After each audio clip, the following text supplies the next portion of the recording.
AskReddit.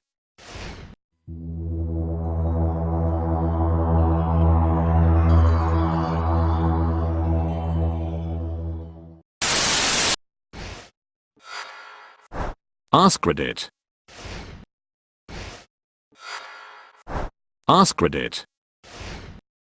Parents on Reddit, what was your "I raised an idiot" moment? When they mistook a leaky radiator hose for smoke. No problem, it kind of looks the same. They continued to drive the car home thinking it was on fire, then pulled it into the garage that is attached to the house.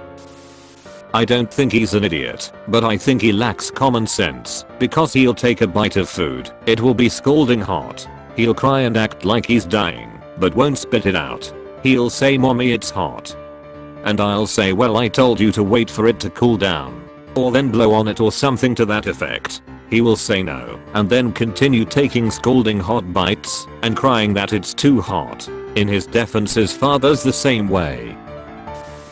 At age 15, at the market, she was asked to get a large chicken, and she came back with a turkey. When I asked her to return the turkey and get a large chicken, she revealed that she thought that turkeys were literally adult chickens, and that chickens were young turkeys. As parents, we try to teach our kids everything they need to know, but it's hard to see the gaps sometimes. 3-year-old is preparing for his bath. His underwear looks strange, but I'm distracted. His brother. Kid takes off one pair of underwear, then a second pair, then a third. I ask why he is wearing 3 pairs of underwear. Kid looks at me like I'm an idiot. Mom told me to put on a clean pair every day. That non-autistic kid grew up to place the highest in math in our large Midwestern city. But even in his 20s, you have to make sure you give clear instructions, as he will follow rules to the letter.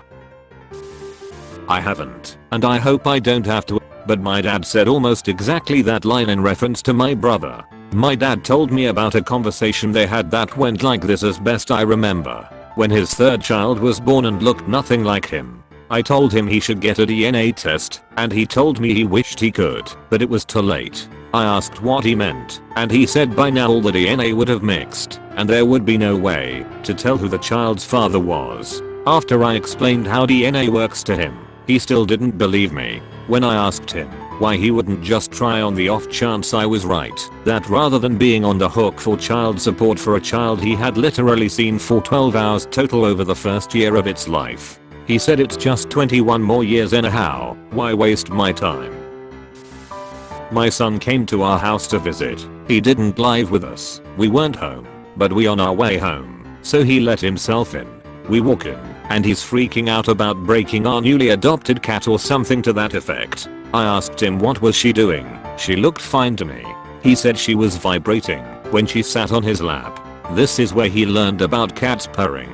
He hadn't been around a lot of cats, so IDK. I'm the idiot. I registered for college and spelled my middle name wrong, but didn't notice for 4 years, since they always abbreviated to my initial. I was showing my parents my diploma before walking on graduation day, and my mom just stared at me like I was special. Bonus points, I actually thought that was how it was spelled. I'm a parent, but my children are brilliant angels who can do no wrong. This is my mother's favorite story about me. When I was about 2, I climbed up on my sister's crib, jumped off and said, "Look mommy, I'm swimming." Of course I started bawling as I hit the floor. A neighbor came over, thin walls, hearing screaming, asks what's wrong, what happened, etc. I stop crying and tell her no, I show you, and proceeded to swim again. A couple of weeks ago, our Chihuahua was horny and trying to bone his sister. I said to husband that the dog reminded me of a frustrated teen lad and he needs a cold shower. 20 minutes later, 17 years old walks in holding a distraught and dripping dog wrapped in a towel. He'd overheard the conversation and literally put him in a cold shower in March in the UK. I swear to God, raising this kid is like painting by numbers, and every so often he goes dramatically over the lines. My son is only 1 year old right now, and kids get a pass on being considered idiots until about age 3 or 4. He actually appears, both to us and to professionals, to be very intelligent. He definitely has advanced problem solving skills. He clearly didn't get it from me though, because I had quite a few of those moments as a kid. The most famous one in our family is from when I was 10. I had read this book on life in medieval times and how people used to shave by sanding their facial down with a pumice stone. So I tried to do it with sandpaper. Now, again, I was 10 years old and the only facial hair I had was a little bit of peach fuzz, and 2. It's just not a good idea to sand any part of your body. My face was red and flaky for about a week. I remember I came upstairs from my dad's workshop, my face stinging, and told my parents I think I did something not smart. So, he's 11, right? Need to be clear about this. He's 11. We are watching Colbert Report and Steven says something happening in Congress, politics, whatever, is as likely as writing legislation with Santa Claus, the Tooth Fairy, or the Easter Bunny. I chuckle at the dumb joke, only half paying attention. My kid sits up and says, "Wait, Dad, what did he just say? What was? Can you explain that?" I'm thinking maybe he's confused about the politics, so I say these two powerful politicians aren't getting along. He says yeah, no, right, okay, so what else did he say again? By this point my roommate, who had been pretty much staring at his laptop, ignoring the TV and the two of us, starts watching us closely. So I say yeah, so that's as unlikely as meeting Santa Claus. Yeah, or the Tooth Fairy. Yeah, right, or the Easter Bunny. What? My roommate lets out one small chuckle. I'm staring at him, a bit dumbfounded. Finally I ask, "Buddy, did you still think there was a rabbit who snuck into the house and hid eggs?" My roommate starts snickering. I'm just staring with a bewildered look. Kiddo is slumping down into the couch, angry teardrops welling up in his eyes. I don't know if he was embarrassed, mad at my roommate for laughing, or pissed off because he learned the Easter Bunny wasn't real in such a shitty way. He already informed me that he knew Santa Claus was just the parents about I don't know, 4 years earlier. So I thought we were cool. As I tucked him in that night, he explained I just figured he stopped coming because I'm too old. Definitely not an idiot, but I love this story about my kid. I used to pay the guy who took care of the yard for me by writing a check, putting it in a baggie, and sticking it under the mat. One weekend I was on the phone while writing the check, so I asked my son to put the check in the baggie under the mat for me. I went on with the conversation and forgot about it. A few days later, the guy who takes care of the lawn calls me up and says he looked everywhere but can't find the check. While we are talking, I open the door and lift up the mat, and no check. He says, "You are really great customers." So I was surprised that the check wasn't there. I was surprised too. I look around, behind bushes, under a decoration, no check. Then, I try to think like my son. I look under the mat inside the front door, and there's the check. We still laugh about it.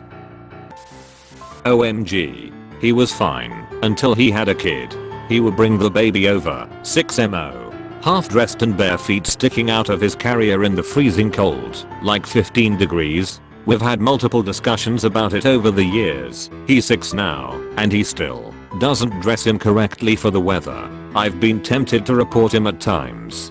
He's all that's what he wanted to wear, so I'll let him. Nope. You're the fucking parent, dude. Not a parent, but I sure as hell did something stupid just yesterday. My girlfriend came over, and she brought a suction dildo for sexy time. Me being the genius that I'm, slapped it against my forehead like an erotic unicorn. After a few minutes of wheezing and laughing I took it off. My girlfriend mentioned it put a small mark on my forehead, but I figured it would be fine in a few minutes. An hour later I look in the mirror and realize I gave myself a goddamn hickey. So now I'm walking around my house with a giant hickey on my forehead from trying to become a sexy narwhal. My parents are so proud of me. Not a parent, however I feel like this belongs here. When I was about 3 to 4 years old I stuck a pinto bean up my nose while at preschool. There was a sandbox that instead of being filled with sand was filled with pinto beans. I'm guessing they did this because beans make less of a mess. That was filled with toys for kids to play with. While playing at the table, I thought it would be fun to stick a bean up my nose. So I did exactly that. If I remember correctly, I was able to stick it up my nose and take it out successfully the first few times that I did it, but then it got stuck. So me being the smart little kid that I was, I decided not to tell anyone about. Me not telling anyone was due to a mix of me being worried about what my parents would say and not knowing how I'd convey to them that I had stuck a bean up my nose and couldn't get it out. Eventually, a whole 7 hours later, while I was taking a bath, I decided it would be the right time to tell my parents what happened. I don't remember much after me telling my parents what happened, but from what they've told me they were both highly amused and incredibly concerned as to how they ended up trying to get pinto bean out of their soaking wet child's nose. Sadly, they couldn't get it out and so off to the ER we went.